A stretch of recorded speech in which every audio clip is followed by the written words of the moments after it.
안녕하십니까. 요양보호사 자격증 한 번 시험으로 끝내기 라니생과 요양보호 수업입니다. 오늘은 또 계속 요양보호 문제를 보호사 문제를 가지고 풀어보도록 하겠습니다. 첫 번째 문제를 보면은 노인 장기 요양보험 제도에 대한 설명으로 옳은 것은 이라고 되어 있네요. 첫 번째 예시를 보면 장기 요양 기간이 현재 부족한 지역에 특례 요양비를 지급한다라고 했는데, 이거는 현재 부족한 지역이라든지 아니면 천재지변이나 그 밖의 이유로 유사한 사유, 아니면 신체 정신 또는 성격 등으로 대통령이 정하는 사유에 의해서 수급자가 가족 등으로부터 방문 요양에 상당한 장기 요양을 급여를 받는 경우입니다. 이거는 가족 요양비거든요. 여기서 이것은 특례 요양비가 아니라 가족 요양비고요.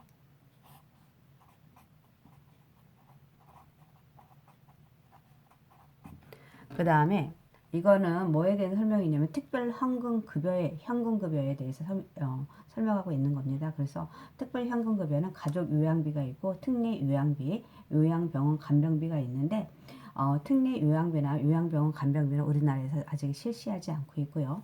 특례 요양비는 뭐냐면 수급자나 장기 요양 기간이 아닌 요양시설 등의 기간 또는 시설에서 재가급여라든지 시설급여에 상당한 장기 요양급여를 받는 경우에 수급자에게 지급하는 것입니다. 그래서 우리는 아직 특별현금급여에서 실시하고 있는 것은 가족요양비이다 라고 알고 있으면 되고요.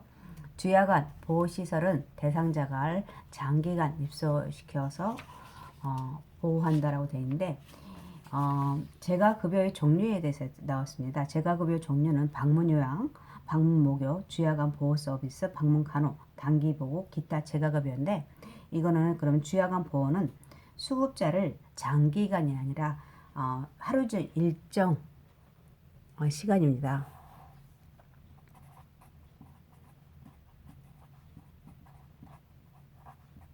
시간 동안 보호했다가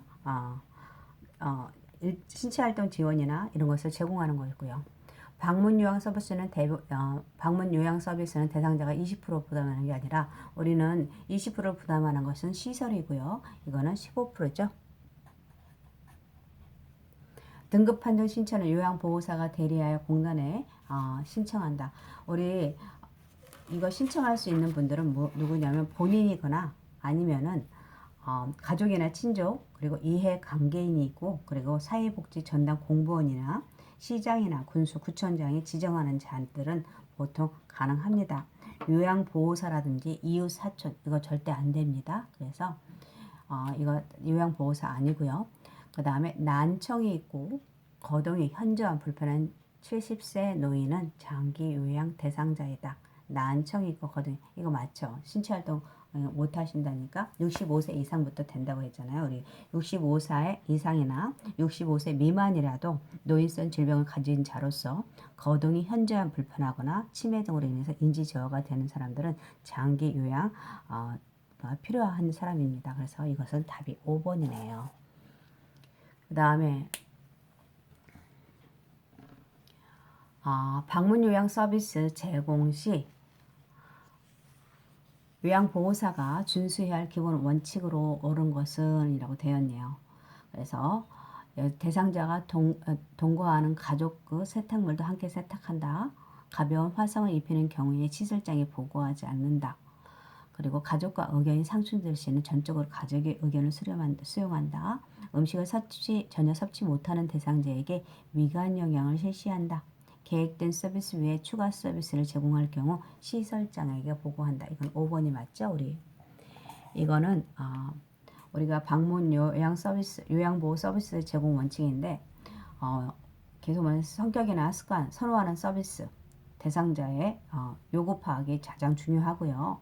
그리고 대상자가 스스로 할 수 있도록 능력을 최대한 살릴 수 있도록 서비스를 제공해야 되고, 그리고 서비스를 제공하기 전에 대상자나 그리고 동의를 받은 뒤에 서비스를 제공해야 되고, 인지 기능이 떨어지는 경우는 가족에게 보호자들에게 서비스를 제공에 대해서 설명해야 되고요. 그 다음에 대상자 개인정보라든지 서비스 제공 중에 알게 된 비밀을 누설하지 않도록 하고, 그리고 서비스는 대상자에게만 제공해야 됩니다. 그리고 모든 서비스를 상태 변화로 인해서 대상자 상태 변화로 인해서 서비스 추가가 되거나 변경이 필요한 경우는 시설장에게 보고해야 되고요. 그리고 대상자와 의견이 상충될 때는 불필요한 마찰을 피하고 시설장에 보고해서 시설장에서 같이 해결할 수 있도록 하는 것이 좋고요. 그리고 어떤 사고라든지 무슨 간단한 여기서 나온 것처럼 화상가통 이런 것도 다 신속하게 보고해야 됩니다. 그리고 음식을 전혀 섭취 못하는 경우 이런 것은 모든 의료행위에 항의하기 때문에 이것은 하면 안 되고요.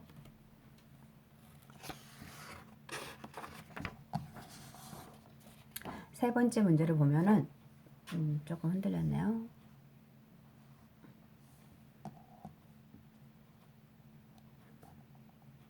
다음 설명에 해당한 노인 학대의 유형은 이라고 되어 있네요.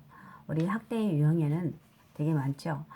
이거 보면은 예시에서 아들이 대소변을 가리지 못한 아버지를 반강제적으로 요양원에 입소시킨 후 시설에서 연락을 취하지 못하게 주거지를 옮겼다고 되어 있습니다. 이것은 뭐니까 유기죠. 유기고 그렇죠.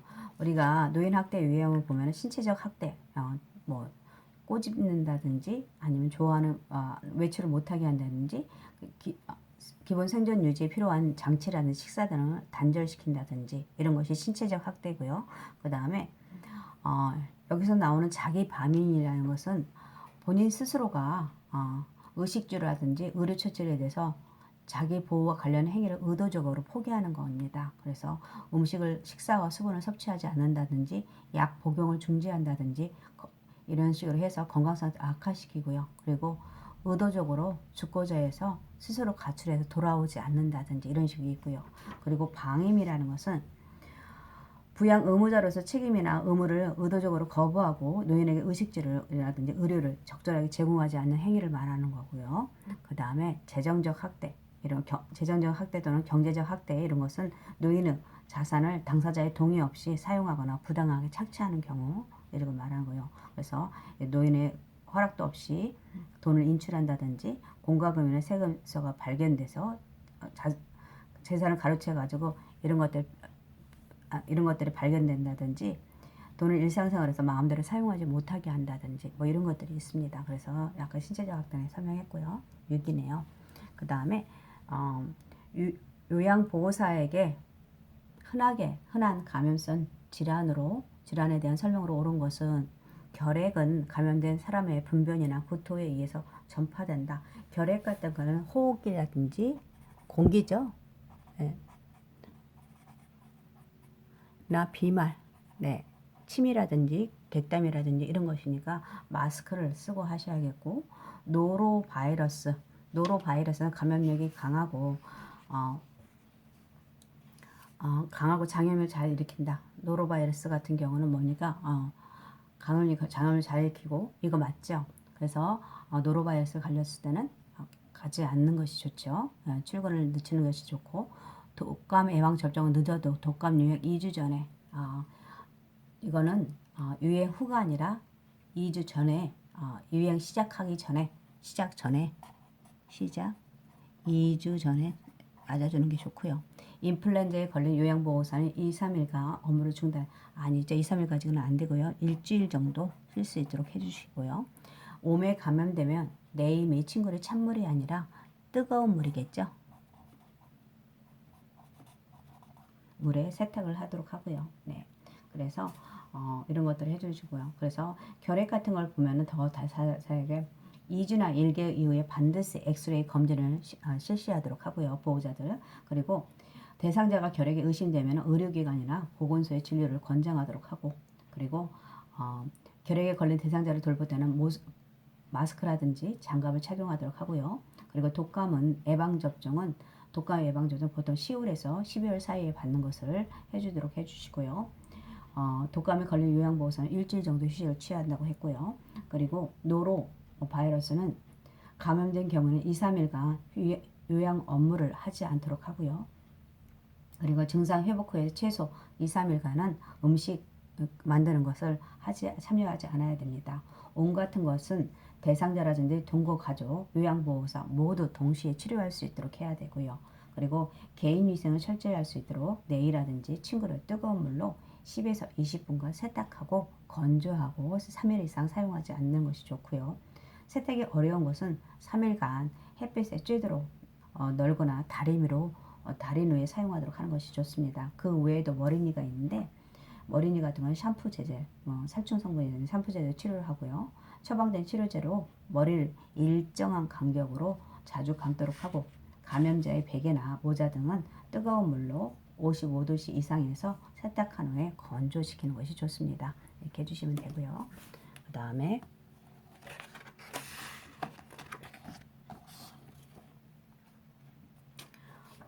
남자 노인이 일어나거나 옆으로 돌아 누우면서 몸을 지탱하기 위해서 요양사의 허리나 가슴 등을 허벅지 등을 무차별적으로 잡는 경우 올바른 대처로 방법은 화를 내면서 밀쳐낸다, 모른 척 응해준다, 시설장에게 보고해서 적절한 조치를 취하도록 한다, 대상자의 가족에 즉시 연락한다, 성희롱으로 수사기관에 신고한다. 답은 3번이겠네요. 그죠? 네. 그래서 감정적으로 대응을 하면 안 되고요. 단호히 거부 의사를 표현할 수 있도록 하고 성희롱이 있을 때, 그리고 어떤 것들이 있냐면 대상자가 방문 목욕 중에 대상자가 요양보호사 몸을 만진다든지 아니면 설거지하고 있는데 대상자 엉덩이를 만진다든지 청소하고 있는데 대상자 뒤에서 가슴을 만진다, 이런 것들이 성희롱이고요. 이럴 때 감정적으로 대응하지 마시고 단호히 거부 의사를 표현하고요. 그리고 그 다음에 대상자가 받을 수 있는 불이익과 향후 대처 계획을 분명하게 설명하도록 하는 것이 좋고, 그리고 대상자 가족에게 사정을 말하고 시정해 줄 것을 요구하고요. 그리고 이런 것들이 상습적으로 해야 할 때는 녹취하거나 일지를 작성해 두는 것이 좋고요. 그리고 기관은 담당자에게 보고해서 적절한 조치를 취하도록 하는 것이 좋습니다. 그리고 심리적 상담 및 법적 대응 시 외부의 전문기관의 도움을 받을 수도 있고요. 그래서 이렇게 해주시면 되고, 그 다음에 노화에 따른 호흡기의 특성으로 옳은 것은 이라고 되어 있네요. 호흡기의 특성, 여기 보시면은 조직 내 수분이 함유량이 증가로 코 속의 점막이 습하다. 아니죠. 노인들은 수분의 함유량의 감소로 인해서 코 속의 점막이 건조하죠. 그래서 가습기 같은 거 겨울에는 틀어주시는 게 좋고, 폐 순환량의 감소로 쉽게 숨이 찬다. 이거 맞네요. 그 다음에 근력의 증가, 근력이 감소겠죠. 호흡 증가 시 피로해지기 쉽고, 기관지내 분비물 감소로 감염이 쉽게 발생한다. 기관지내 분비물 감소가 아니라 그 분비물은 기침을 제대로 못하시기 때문에 증가가 돼서 감염이 쉽게 발생하죠. 그 다음에 선모운동도 감소가 됩니다. 미세물질을 잘 걸러내지 못하고요. 그래서 이것은 2번이네요. 네. 그래서 폐포의 탄력성이 감소되고 노인들은 폐순환량이 감소되고 호흡 근육이 위축되고 선모운동이나 기침 반사가 저하돼서 기관지 내 분비물이 증가됩니다. 네.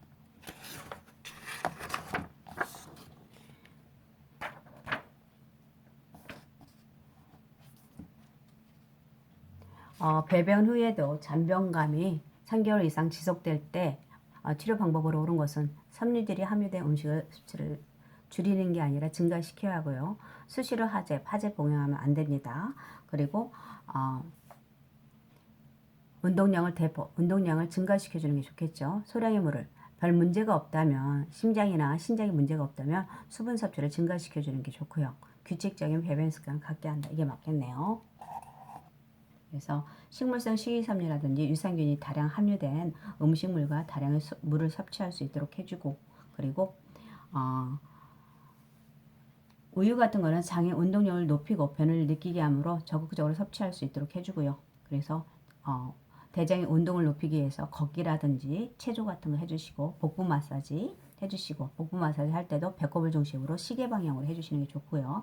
규칙적인 배변 습관이라든지 변이가 생기면 즉시 참지 말고 화장실에 가도록 하고, 그리고 약 복용 같은 거, 하제 같은 거 복용하게 되면 점점 장운동이, 그나마 가지고 있는 노인분들이 장운동이 감소될 수 있으니까 이것은 하지 않는 것이 좋습니다. 그 다음에 고혈압에 대한 설명으로 옳은 것은 이라고 되어 있네요. 여기 보면 고혈압은 증상이 뚜렷하게 쉽게 치료할 수 있다. 아니죠.